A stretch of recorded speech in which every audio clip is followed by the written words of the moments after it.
kama umewahi kuweka mitego shambani na ndio umeweka mara ya kwanza, unaweza ukawa umenotice hichi kitu. Unaona kama mbona kama wadudu wanaongezeka? Yaani nimeweka mtego ili niwapunguze wadudu, lakini wadudu wanaongezeka badala ya kupungua. Hii ni kwa sababu gani? Ni kwa sababu kwenye hii mitego ukiangalia hapa tayari kuna wadudu. Lakini unapoweka mitego, hii mitego sana sana inafanya kazi. Kama kwa mfano, tupo watu mbalimbali tunaolima mazao mbalimbali au matunda mbalimbali. Kwa wote tukiweka hii mitego, inaweza ikasaidia kuvuta hawa wadudu. Lakini ikatokea hapa kuna majirani zako, nao pia wanalima, wana miti ya matunda. Lakini wewe peke yako ndio umeweka mitego. Hiyo inaweza kusababisha ukawa unavuta hawa nzi kutoka kwa majirani zako na wanakuja shambani kwako. Kwa hiyo sasa nini ufanye ili hii mitego unayoweka ifanye kazi? Kwanza ni kuwa encourage pia na majirani zako na wao pia waweke mitego kama inawezekana. Kwa sababu wakiweka mitego itakuwa inasaidia wote, mtakuwa mnaweza kuwadhibiti hawa wadudu. Lakini pia usiishie tu kuweka mitego shambani. Unabidi ufanye na mambo mengine. Uhakikishe usafi wa shamba. Kwa mfano, tukiangalia hapa chini, unahakikisha kwamba kama kulikuwa kuna matunda ambayo yameharibika, yamepigwa na wadudu, yote yameokotwa, na baada ya kuyaokota usiyakusanyie kwenye miti. Unatakiwa uyaondoe kabisa hapo shambani, uyafukie chini ili kuhakikisha kwamba shamba linakuwa safi na kusaidia break your life cycle ya hawa wadudu. Lakini jambo lingine, hakikisha unatumia chambo ambayo ni sahihi.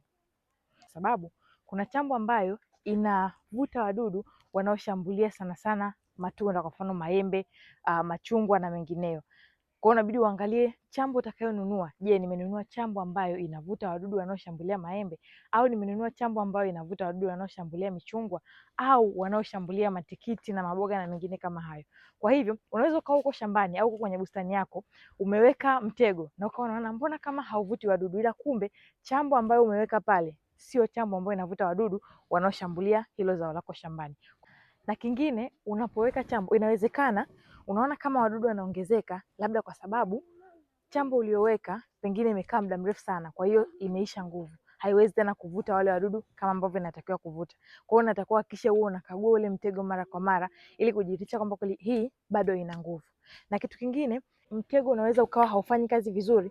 Inawezekana ni kwa sababu chambo, labda pengine ulinunua chambo peke yake na wewe ukahisi kwamba kile chambo kinaweza kuwaua, kwa sababu kazi ya chambo ni kuvuta, lakini inahitajika kuwe na sumu kwa ajili ya kuwaua wadudu. Hasa namna zilivyo, kuna baadhi unakuta tayari sumu imeunganishwa, lakini kuna nyingine ambazo unakuta sumu haipo. Kwa hivyo unatakiwa uweke sumu, yaani unaweka chambo lakini unaweka na sumu. Kwa hiyo unaweza ukute wadudu wanakuja lakini hawafi au hawavutu vizuri. Ni kwa sababu inawezekana aidha ile chambo haina nguvu, lakini pia chambo ipo lakini haujaweka, umesahau kuweka sumu kwa ajili ya kuwaua wale wadudu wanakuwa wanaingia kwenye ule mtego wako. Kwa hiyo ukifanya hivyo, ukiunganisha kuweka chambo lakini pia ukahakikisha usafi wa shamba, ukaokota yale matunda yaliyoanguka ukayafukia, lakini pia mkawa mnafanya management kwa pamoja, inaweza ikasaidia kupunguza kiwango cha wale wadudu shambani.